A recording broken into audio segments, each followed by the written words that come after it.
This video is a summary of the events of the Cenozoic era, which serves as a backdrop for the evolution of not only Cenozoic mammals, but also of humans. So it'll cover a diverse set of topics, including the ice ages. And obviously these individual videos will go through the topics in greater detail. So as mentioned once before, the position of continents matter, because while continents are joined, obviously animals can migrate from one to another. Once animals are separate, they can't. And so whether it be in the Mesozoic era or in the modern day, there are animals which are isolated only to certain continents, but then animals whose range is shared between continents. So biogeography matters. And for reasons which will become apparent in the next couple of videos, continents have always been moving, and certainly in the last 65 million years in the Cenozoic era, they have continued to move. In the Cenozoic, this was certainly important because South America and Africa had only recently split. And so the southern Atlantic Ocean was much narrower than it is today. When the Cenozoic era began, India had not yet fused to southern Asia to form the Himalayan mountains. It had separated from Madagascar, but it was still essentially a floating island. Early mammals were able to make it from South America to Antarctica, which was not yet completely at the pole, nor was it covered by glaciers when the Cenozoic began, and then get to Australia, which is how marsupials got to Australia. And so it is of interest to study the positions of continents. It should be mentioned, just as an introduction, that when the Cenozoic era began, the world looked very different than it did today. During the Cretaceous, the world was warmer and sea level was much higher, given that there was no ice on the poles. I know that we think of ice at the North Pole covering the Arctic Ocean and ice over Antarctica in the South Pole. We think that's normal. It actually is not. When we get into ice ages are actually the unusual scenario. And throughout much of the Cretaceous period, there was a seaway across much of the middle of the western United States. The Rocky Mountains were not quite as high. They were being formed, as you'll see. And when you find fossils in this area, certainly you can see that there was a continuous seaway at times, and then there were times where it was no longer continuous, that only certain sections were. It became anoxic for a while because there was no longer any flow. Also, North America, as far as a land mass, was actually separate land masses for a bit. That's why Tyrannosaurus rex, Tyrannosaurus rex was found in North America, it was only found in this region of North America, Laramidia, because it is not found to the east of this seaway. That's significant. So it's significant today. It's also significant. So if you were to then go to the Midwest today, so here in Kansas, you'll notice there's a lot of drilling for oil. Now, oil shouldn't be found in the middle of North America because oil is the remains of petroleum from marine life, very often microscopic marine life, which is condensed over millions of years, kind of an ooze of the life of marine environments. But there's oil in the Midwest coming from the time when this was underwater. The fossils of this time are clearly fossils of marine life, fossils of limestone, when this area was part of the western interior seaway. And so as the Cenozoic began, this epoch in the history of Western North America was just ending. So here you can see the remains of limestone here. Now, Western North America certainly has not always looked the way it is now, and the Cenozoic era in the late Cretaceous as well was a very active time for it.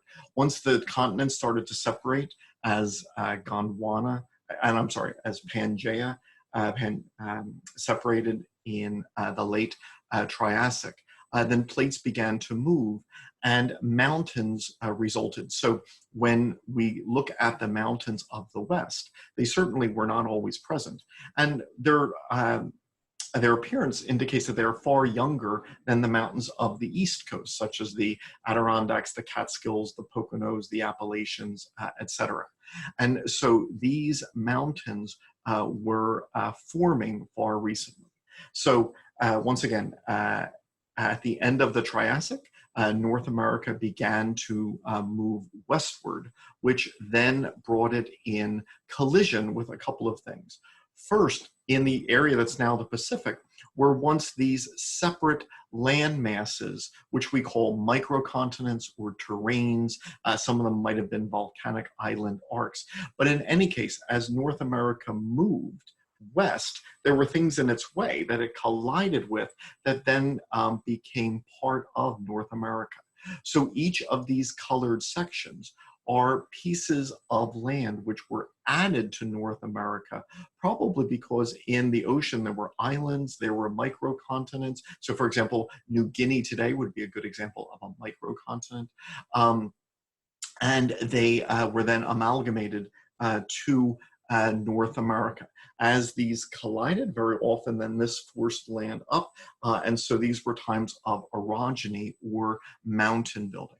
So as North America moved westward, an almost extinct plate called the Phaleron plate, there's a little bit of it left.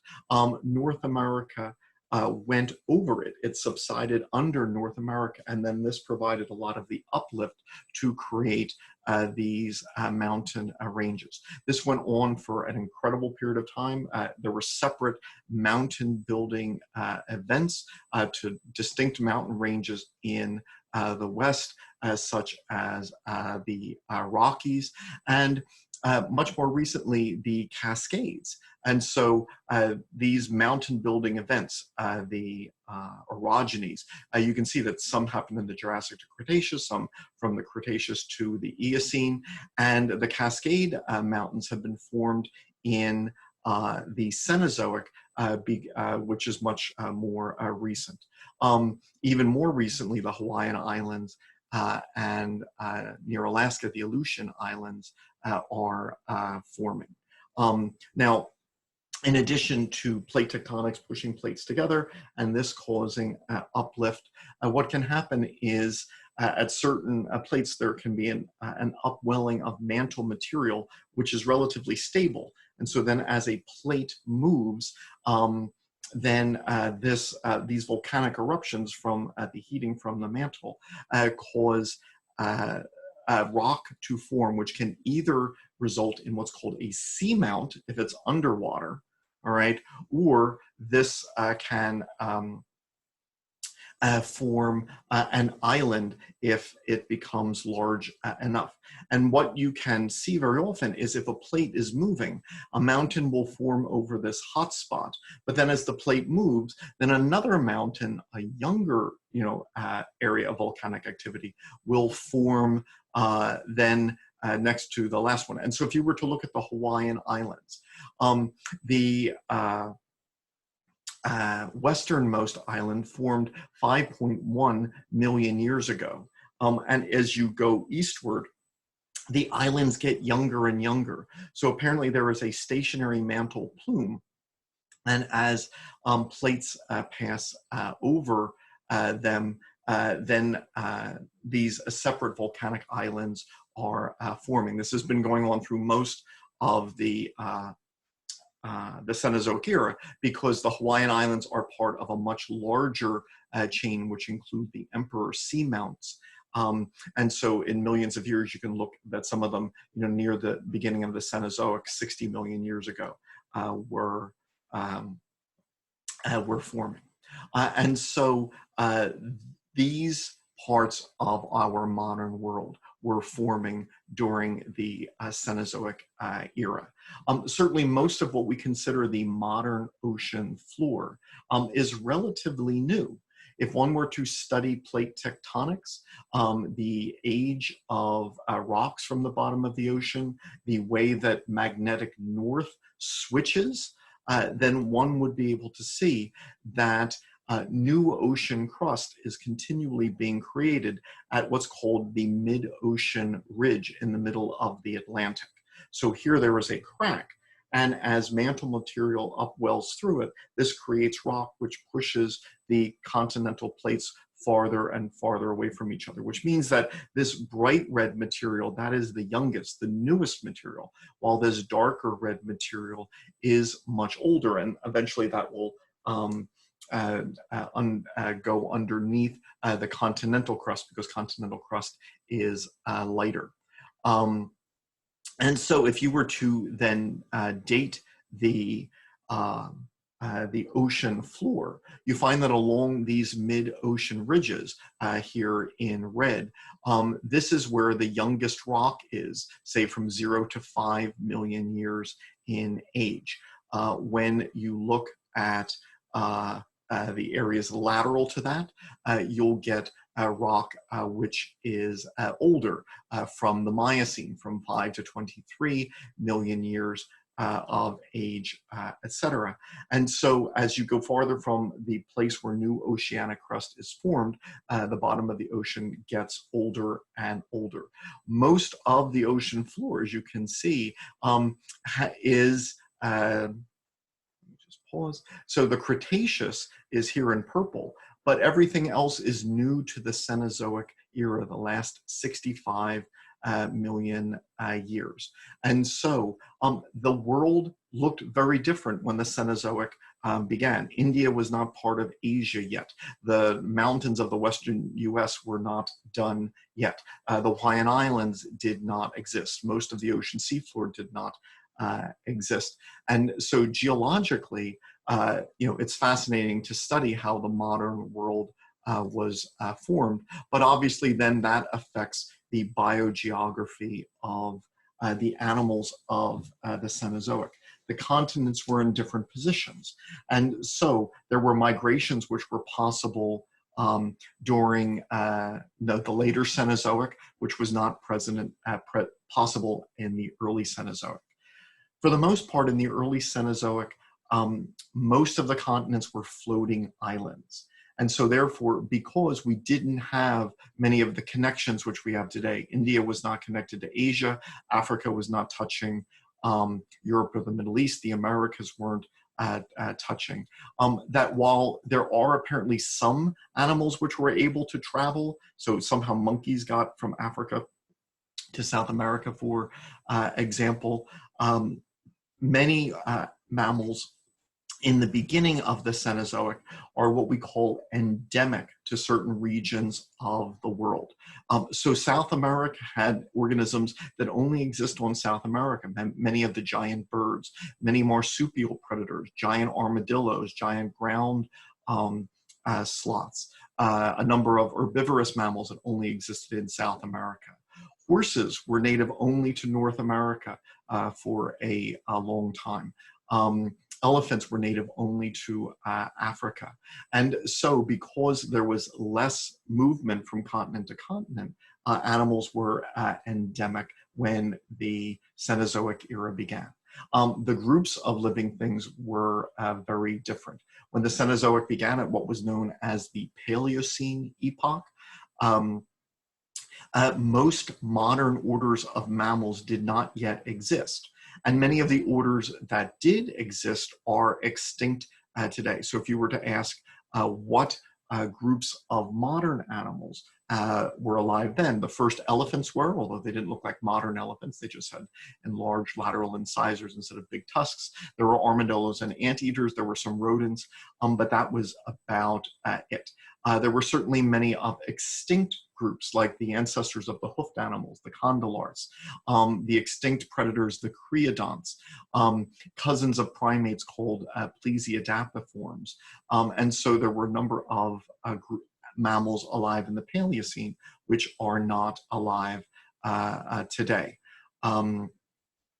It was not until the Eocene that the majority of the mammal groups alive today made their first appearance in the fossil record. Why was that? Well, it seems that the planet got warmer. The Cenozoic began very warm, but it ended very cold. And right when the Paleocene epoch meets the Eocene epoch, it seemed that there was a time of climate change, of global warming, known as the Paleocene-Eocene thermal maximum. And this is why many of the mammals which were known from the Paleocene do not make it into the Eocene, and many fossil groups begin in the Eocene, lasting until the modern day. Once again, these groups become extinct, and when you look at these animals alive today, it was in the Eocene epoch that they first appeared. Now, while there were animals which survived this transition, many became smaller immediately afterwards. And so for some reason that may have been an advantage in surviving the Eocene, or this thermal maximum. Now, while on the topic of wildlife, I have a series of videos. It's a little sillier, but the main point is it kind of simulates the X-Men movies. But essentially what happens in each time period, there is a new set of mutant mammals. And so there are new mutant carnivores, there are new mutant herbivores, and then there are the old lineages which have survived from the previous epoch, which are still around. And so so here's the theme of these videos if you wanted to view them further. The theme is that in the Paleocene, there were new mutant mammals that had not existed before. And that there were new mutant carnivores like creodonts. There were new mutant herbivores like plesiadapiforms and the condylars. And they were competing with old leftovers from previous ages like Champsosaurs and Gastornis. But then if you were to jump ahead to the next epoch after that thermal maximum, the Eocene, well, once again, now there would be new mutant mammals. And so there would be new mutant carnivores, new mutant herbivores, etc. So Eocene life was very different. And so one realizes that this is an ongoing process. The mammals of the modern world, they certainly have not always existed. And in each one of these time periods, so if you were to look at the mammals of the Eocene, they were very different from the mammals of the Paleocene. If one were to then look at the next epoch, the Oligocene, they were different from the mammals of the Eocene. And so the world that we live in today during the Cenozoic was in the process of becoming. The mammals alive today, they didn't suddenly appear. And when the groups first originated, they certainly didn't look like they do today. And so for tens of millions of years, from the Paleocene to the Eocene to the Oligocene to the Miocene to the Pliocene, etc., that there were just gradual transitions in the various lineages. And so that little series of videos goes into them in greater detail. Obviously, all throughout the world, mountains were forming, continents were moving, so we could, address changes throughout many regions of the world. I'll get to ice ages presently, but one last one is Africa and Eurasia approached each other and then went apart and then approached each other as continents moved. And there was a period where Africa and Eurasia joined, and that for a while, the area that is now the Mediterranean Sea was completely landlocked and it dried up. So it formed just this dry land, not the Mediterranean Sea. But it was around 5.9 I'm sorry, 5.3 million years ago, that the continents began to move again. And the Atlantic Ocean was now allowed to dump water into this region. This is perhaps the greatest waterfall that our planet has ever known. And so the volume of water would have absolutely been incredible. But as we look at important events during the Cenozoic era, the formation of the Mediterranean Sea undoubtedly would have been one of them.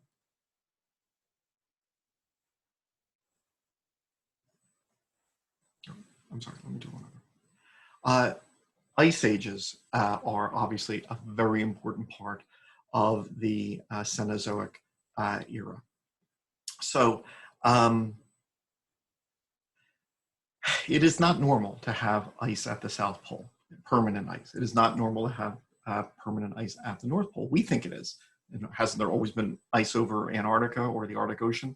And the answer is clearly no. In fact, during the past 500 million years, if you don't count the last 4, there's really only been one other extended time in Earth's history where there were ice ages. So there were no polar ice caps during most of the past 400 or 500 million years.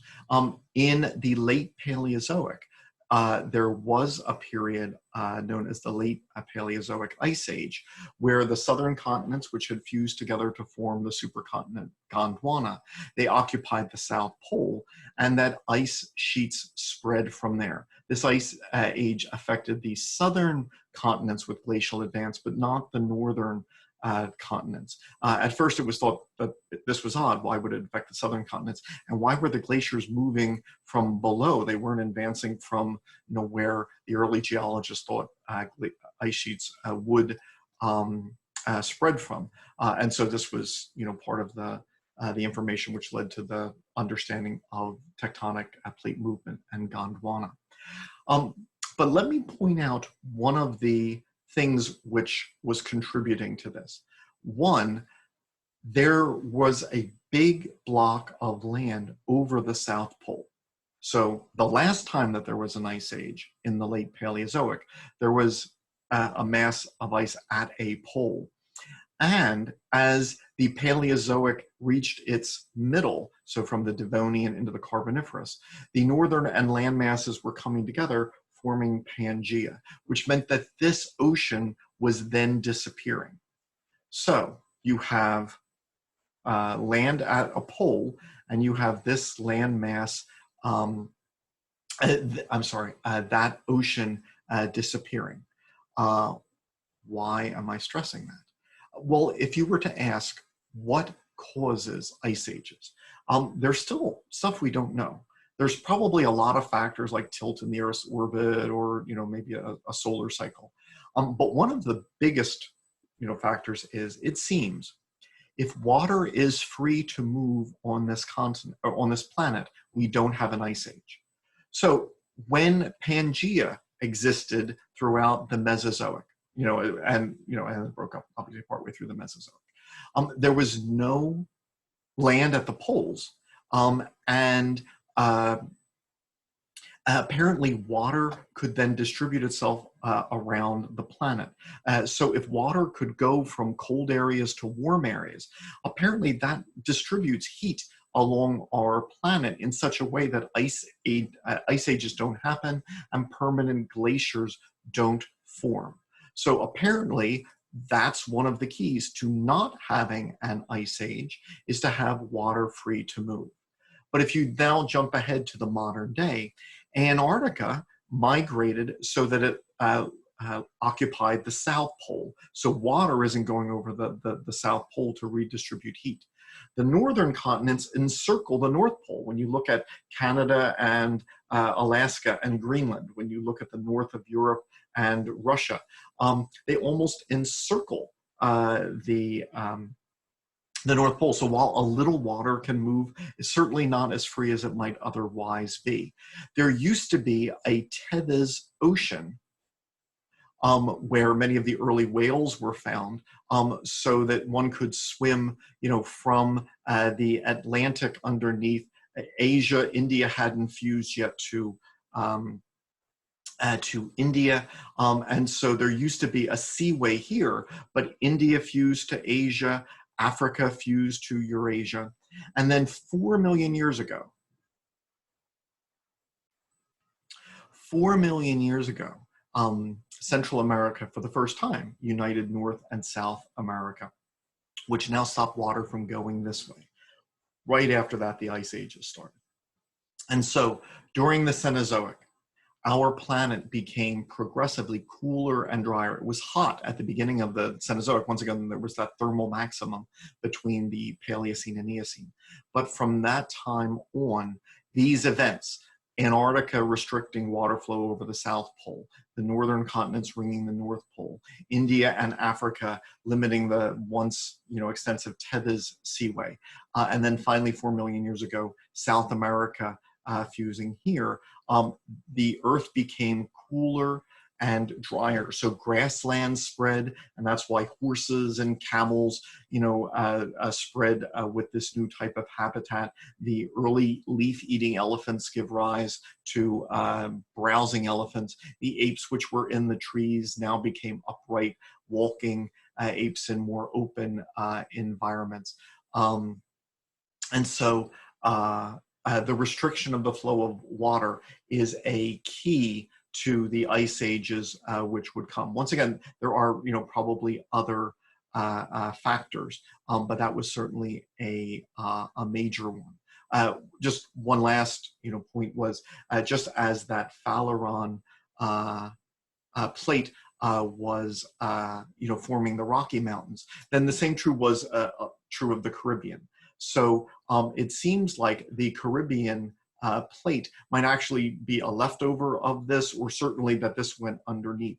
And so that when we look at islands in the of the Caribbean, so when you look at Puerto Rico and the Bahamas and the Virgin Islands, these are relatively newly formed from the migration of this plate underneath the Caribbean plate. Also, the South American plate is moving up, the North American plate moving down a bit. And so that Caribbean plate, there is uplift there. And that was one of the factors creating then this portion of Central America, which would then join the two Americas and cause sea level to drop. And so these are the factors which then brought on the ice ages, and the ice ages then were huge events at the very end of the Cenozoic. So the Cenozoic lasts 65 million years. Now here we are after Central America fuses. Now we're in the last 4. The Earth has been getting cooler and drier, but now we actually have actual ice ages. Now, there wasn't an ice age where just these ice sheets formed and then stayed. In fact, ice sheets would advance and then retreat, and advance and then retreat. There would be ice ages when the ice sheets advance, and the point at their greatest advance is called a glacial maximum. But then when they retreated in a warmer time period, that's known as an interglacial. So there was an Illinoisan glaciation, which was not the most recent one, but the second most recent one. It's hard to study glaciations because there was a series of them, but the latest ones erase the evidence of the previous ones. So it is a little difficult to study them. But the ice sheets advanced, with the largest one being over North America, what's known as the Laurentide ice sheet. The second largest one was forming over Antarctica, and it would even reach the South America, and then Eurasia had an ice sheet as well. Once the Illinoisan glaciation ended, we then entered an interglacial. Now we're living in an interglacial. This would be the interglacial before the one we are currently living in. And in that interglacial, it actually became warmer than it is today. So while there was an ice age, and there would be another ice age, the interglacial that separated them became warmer. And because not only did the ice sheets from the Illinois glaciation melt, but then also more ice melted than we see today. So today there's more ice than there was in the last interglacial. And because all that extra ice melted, sea level rose. So sea level was 6 meters, maybe 9 meters above the point where it is today. So if you were in this last interglacial, more of the world was underwater. It was warmer than it is today. And you could then find hippos in Europe, all right? And certainly this has affected corals. Now, just the next video goes into this in greater detail. Coral animals do photosynthesis because they have little algae living inside them, so they can only live so deep. Now, in ice ages, there's a trick, because when water is trapped in ice, sea level falls, all right, because all the water that would have been in the ocean is now on land in ice. When the ice melts in an interglacial, sea level goes up and even maybe higher than it does today. So where do you find coral reefs? And the fact is they have to move, right? So that what is the perfect depth of ocean water, now might not be the perfect depth in ocean water 1,000 years later. And so if you were to say go to Florida, you can find on dry land evidence of corals. That's when sea level was once higher. And so during the interglacials, reefs were here. Now, today that's dry land, but that's why much of the ground of coral, much of the land of Florida is made of white rock. If you say, why is there white rock here? It's the remains of coral, because sea level was once higher, much of Florida was once underwater, and so therefore that area was a coral reef. The reefs that existed during the ice ages, when sea level was lower, are now deeper than corals can live today. And so you can study corals and watch these transitions. So there's an Illinoisan ice age, which ends maybe 120,000 years ago, a little after that. There's an interglacial, a brief warming period where it's warmer than it is today, and then the ice sheets advance again, forming a Wisconsinian glaciation, which would last until about 10,000 years ago. And so if you were to look at the past, 100, 110,000 years, almost all of it was under ice age conditions. The last 10,000 years are different from what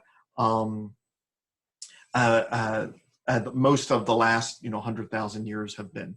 So ice sheets extend from Antarctica, even contact South America. Ice sheets advance over North America and Eurasia. Now, this is a long period of time, 100,000 years. And while it was colder than it is today, there were certainly variations. And so at first it was colder, and then it was warmer.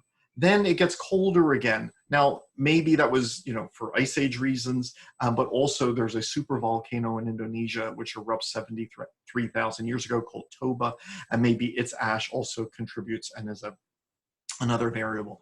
So notice that the temperature is going up and going down. Now, it's still, all of this is colder than today, but it wasn't constant. There were, variations.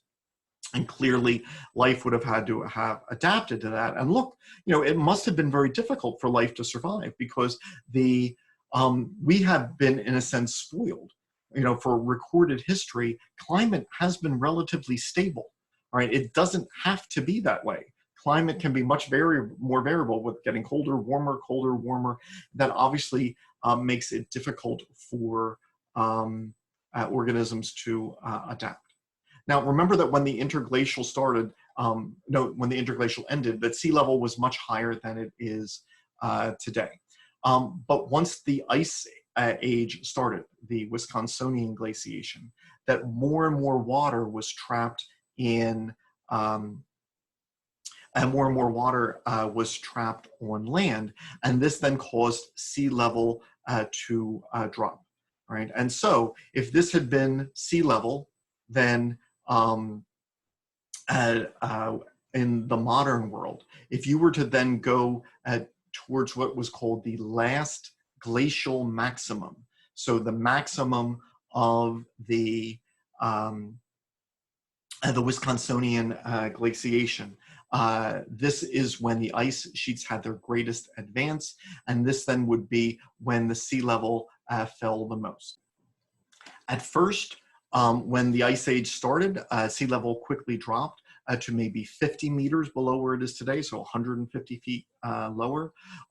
Then by the glacial maximum, it was maybe 70 meters lower than it is today. So more than 200 feet of depth of what is now ocean was then land. So that obviously changed how animals could move. A lot of animals were living near the coast. Many human populations were, potentially living on the coast and fishing. And this would have been areas where we can't find fossils today because it's covered by 200 feet of ocean. As the ice ages advanced, this would then expose areas of dry land. And so we know that humans were able to get to islands in Indonesia, and maybe lowering sea levels meant that they could have walked for much of it. And also Alaska and Russia were joined by a land bridge which no longer exists today, known as Beringia. So Beringia allowed mammoths to cross from Asia into North America, horses to go the opposite direction, and camels as well. And then people had not lived in the Americas prior to about 15,000 years ago. And so this land bridge allowed people then to cross as well. So the changing in sea level certainly had a great impacts on wildlife, and all of Native Americans owe their origin to the possibility of crossing from Asia into North America less than 20,000 years ago, probably about 15. Now, other videos go through the history of different human species. Clearly, ice ages would have had impacts. As I said, that Homo erectus, reached Java. Homo floresiensis reached an island of Flores in Indonesia. The Neanderthals were essentially cut off from other groups by ice sheets. And so as we look at the groups of people which lived in the world during the last couple 100,000 years, clearly the changing of sea levels, the land bridges which connected certain regions, clearly this would have affected them.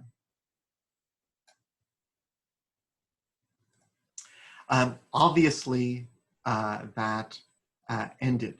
The Pleistocene epoch ended recently, maybe 11,700 years ago, starting an epoch known as the Holocene. And during that time, climate has certainly fluctuated.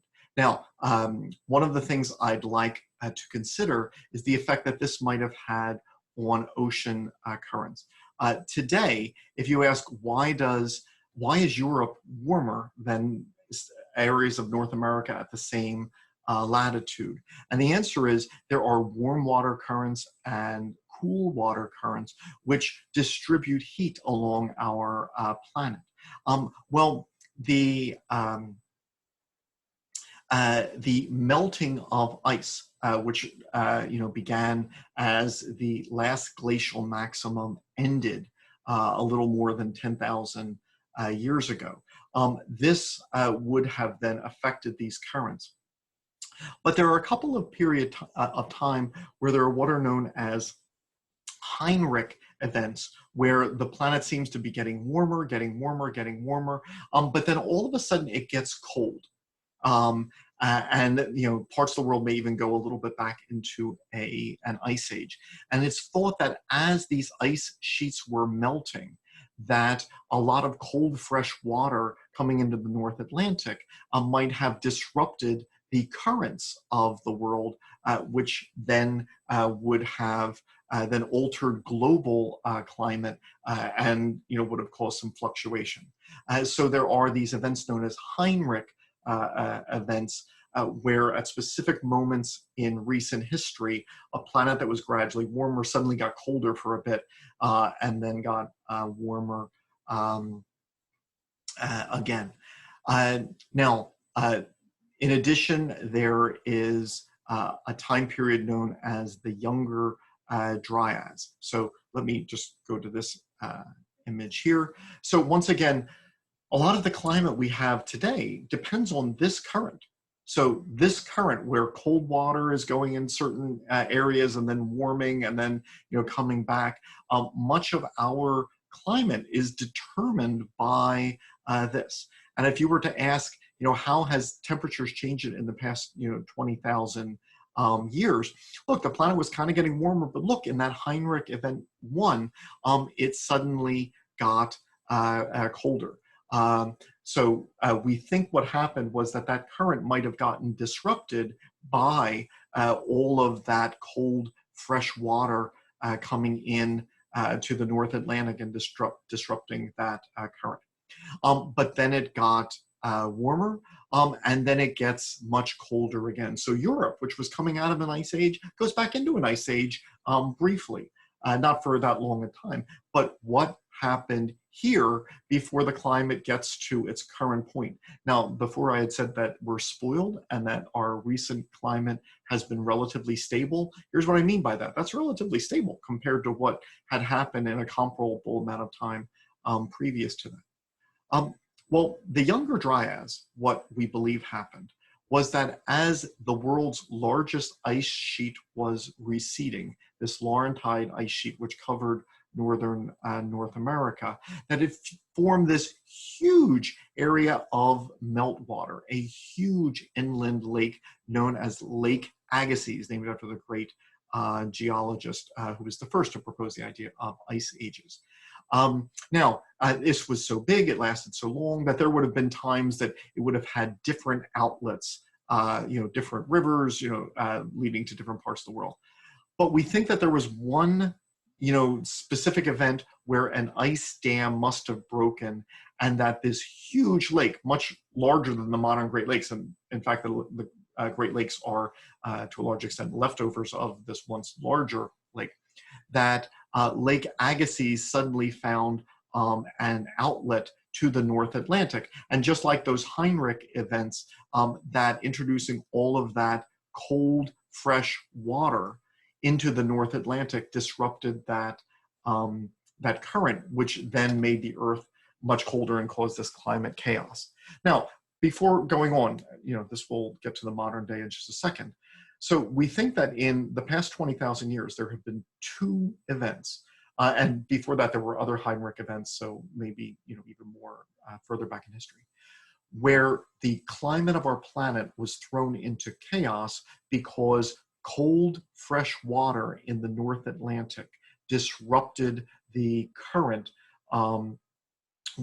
which is the major distributor of heat around our planet.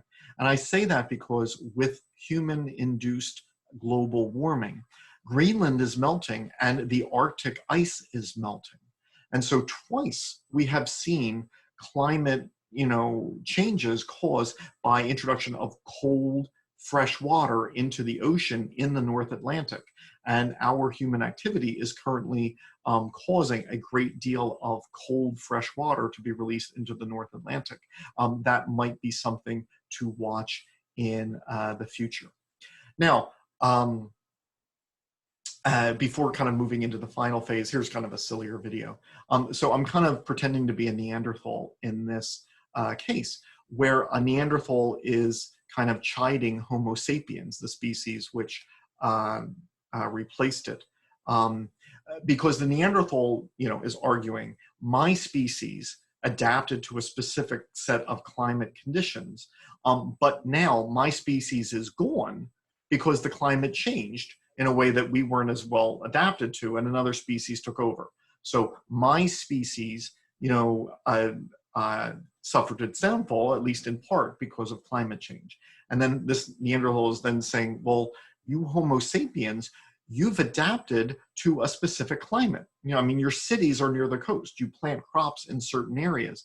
But nevertheless, as we'll get back to in a second, it is your activity which is now putting more heat-trapping gases in the atmosphere, which will now change global temperature, all right? As, our cities burn, coal for electricity, as the amount of carbon dioxide in the air continues to rise, as the amount of methane, which is even more of more powerful of a greenhouse gas, continues to rise, that we are causing the very climate change which may threaten us. So it was kind of, I thought it would be cute if a species of human, which had suffered its downfall, at least in part because of climate change, was then critiquing modern humanity, which is actually causing the climate change, which will, impact us. So I had that little video. And before we get to Anthropocene. Okay, so then this video, I can make a subsequent video which goes into this in greater detail. So I very highly advocate this video, and then I would like to add on to it later, but just here's a quick summary. So geologists have split Earth's history into eons, and the eons into eras, the eras into periods, the periods then into epochs, the Miocene epoch, the Pliocene, the Pleistocene, and the Holocene, which is the last 12,000 years. So the Holocene began 11,700 years ago. Recently, it has then been proposed, well, if we are naming geologically significant time periods, should we not rename the time period that we are living in, called the Anthropocene or the Anthropocene? And forgive me, I've heard different pronunciations, and I think some of it might be American versus British. But in any case, the argument is this, that look at this landscape. One species, humans, has so dramatically changed the world. This used to be forest, and now it's a city. Look at the lights on at night. That's because carbon, which has been buried since the Carboniferous period 350 million years ago, is being dug up, to power those lights. Petroleum, which has been, the buried remains of marine organisms, has been dug up so that it can power cars. The grasslands which covered North America are now where we plant crops. The animals which feed humans, humans have domesticated. So there are new species that we have created just to feed ourselves. And now we deforest areas so that we can make room for them. And then whether it be the argument like on the planet's surface, we have changed. If you look at the air, the amount of carbon dioxide in the air is changing because of our human activity. We are so much more powerful than we realize. And then if you look at many species, as we deforest the area, and if we seek more area for ourselves, for cities, for roads, for cow pasture, etc., so many species are having their ranges restricted to the point where they are becoming extinct, or their ranges are so small that their imminent extinction is a very likely event. So it is thought that if you were to rank extinctions, so in the past 500 million years, there's what we sometimes call the Big Five. The end of the Ordovician, that was bad. The end of the Devonian, that was bad. The end of the Triassic, that was bad. The end of the Cretaceous, when the rock fell out of the sky and the dinosaurs died, that was really bad. The worst yet was at the end of the Permian, and there was that massive eruption in Siberia, the Siberian traps, the continents had formed Pangea. And so that was really bad. But it is quite possible, what we think, is that the recent time period, maybe starting with the expansion of humans at the end of the last ice age, is one of those big five mass extinctions. In fact, it's estimated that it would be tied for second, all right, so not as bad as the end Permian, but tied for as bad as the end Cretaceous extinction, and maybe within our lifetimes would then actually become worse as far as the number of species lost because of human activity than the end Cretaceous. So we are living through a mass extinction, and it's one that we've caused. The previous mass extinctions were, tectonic events and rocks falling out of the sky, but now it's us.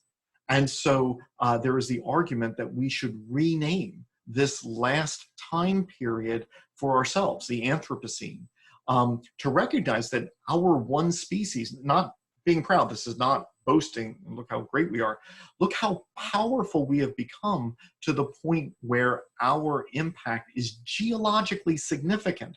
We should name a geologic period after the time that we're living in because of the effects that we had.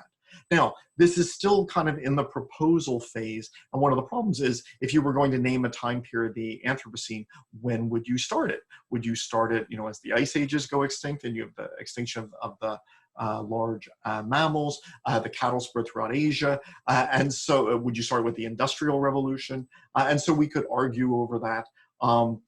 Certainly it is getting worse as you look at if each of these bars represent the average temperature of that year.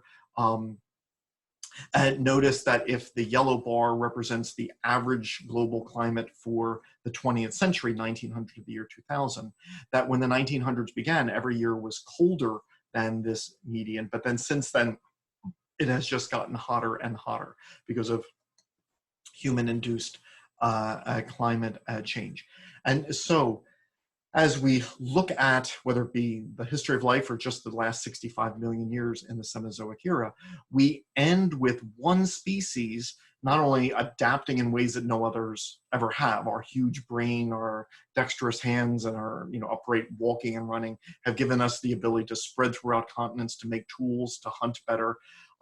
But we've now been able to impact the planet to the point where there should be a geologic time period named after this effect that we have, and it is so severe that we estimate that it is at least tied and may soon be alone in being the worst, or I'm sorry, the second worst period of extinction of life because of human impact. So that has been a quick overview of the last 65 million years of the Cenozoic era.